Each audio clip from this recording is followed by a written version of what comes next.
SA Sports Show. I'm with Barry Curtin. So far, so good. So far, so good. The big good, man's away, but that's okay. I'm filling a spot.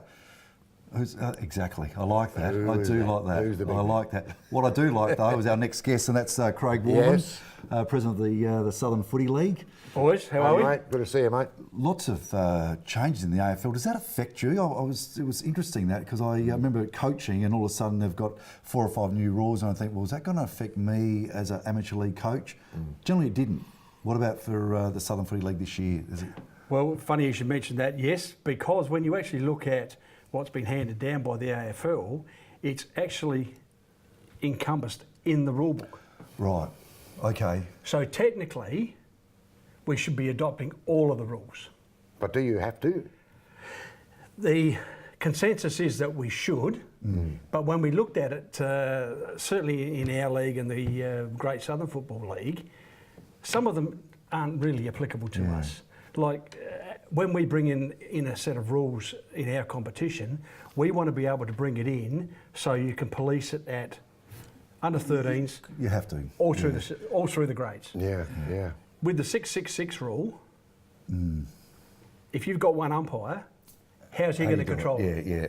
So we're not adopting that one. The kick-off square, yes, we can do that.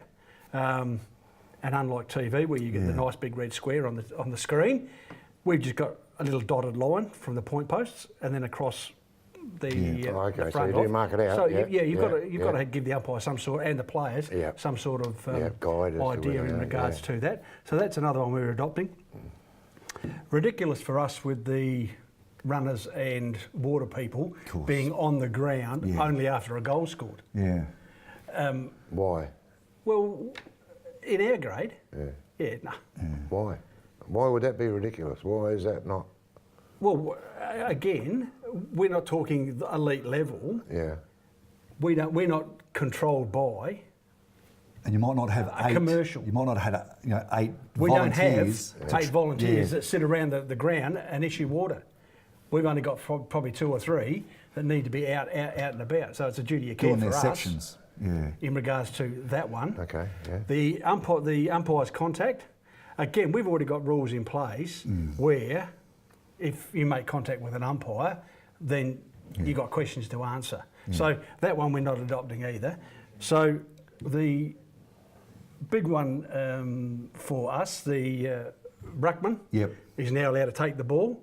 Yes, we're adopting that one because we believe that you've got to give the ruckman an opportunity to be able to use... Of course, an advantage. And a perfect example of that was Sammy Balderstone from Norwoods, who was able to use his bulk, grab the ball and etc. Well, it started with Matty Primus, didn't it? It started with Primus. Well, they changed the rule because of Primus, basically. So that one we're adopting. When you also look at the old hands in the back.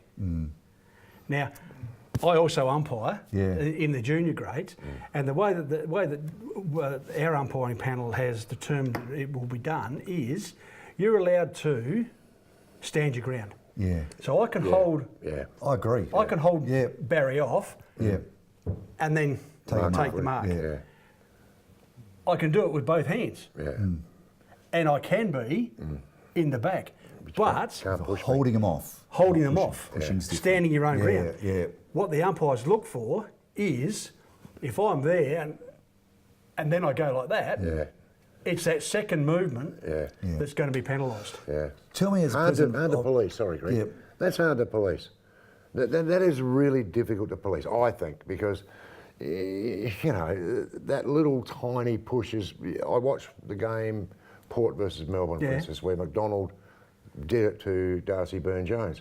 And his was a 2-action. It looked normal to me. It looked okay. I don't mind. I don't mind the hands there because you are holding your ground basically.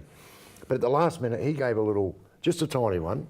It's only a little one. I just reckon that's hard to police. Well, and again, if the umpire sees it, he's going to get pinged. He's going to get pinged, isn't he? But sometimes, as a president of an association, and we're looking right around Australia now.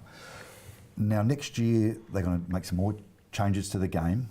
Because of TV, of course. It's only because of TV.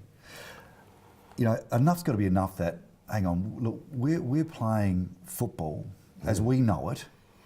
We're not playing football in front of a TV screen.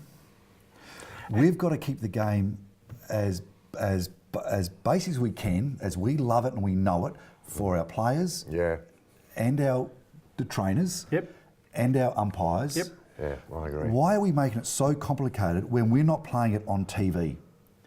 This is one game I believe that we are shying away from the game of football. We've got two competitions. We have the AFL and the rest. Exactly, and the AFL, and you got to understand that yes, they're the big money boys, etc., etc. But down at our level, that's why we're not adopting all of the rules, because they're not really applicable to us. Yeah. Yes, on TV that's fine, all well and good. Another one that we bought in last year. But it is a different game, isn't it? Of course it is. The two are complete. What we know of footy and just the AFL is a different game. Yeah, you'll find there are a lot of people that if the AFL continue to do that, are going to walk away from that because that isn't a game of football. I agree. They prefer to come and watch our standard of football or the SASS because it's a pure game of football. They know the rules. Do you have the last touch rule?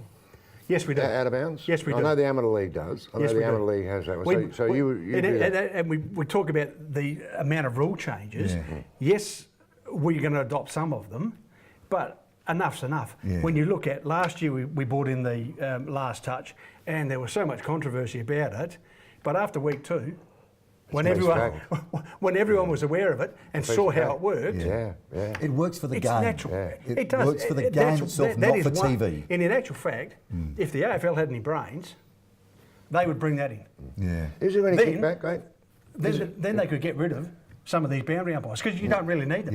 Yeah. And it's hard for volunteers. Of course it is, especially at our level. Yeah. Is there any comeback from the AFL to your league to say, hey, what are you doing? How come you're not adopting, or does anybody say anything to you, or are you allowed to just say, no, we'll pick the bones out of it. We'll take that rule, that rule, that rule, and that rule. Well, does somebody from the AFL come and say, hey, mate, you're not adopting all these rules? We haven't had that yet, but I would suggest that because those ones have been written into the rules of the game, you got to have them. Might come maybe not next year, but the year after, it will be compulsory that all leagues that play will have under that umbrella. Whereas this last touch rule that was adopted by the SANFL, a terrific rule. Made sense. Terrific rule. Yeah. And we're able to apply that within ours. Yeah. But if they make it a rule of the game, then yes, Baz, we could get stung. Okay. But wow. if as it is at the moment, we're okay. Craig, thanks very much for sharing that, because it's a topic for all leagues around Australia at the moment. So thank you very much, and we'll be back after the break.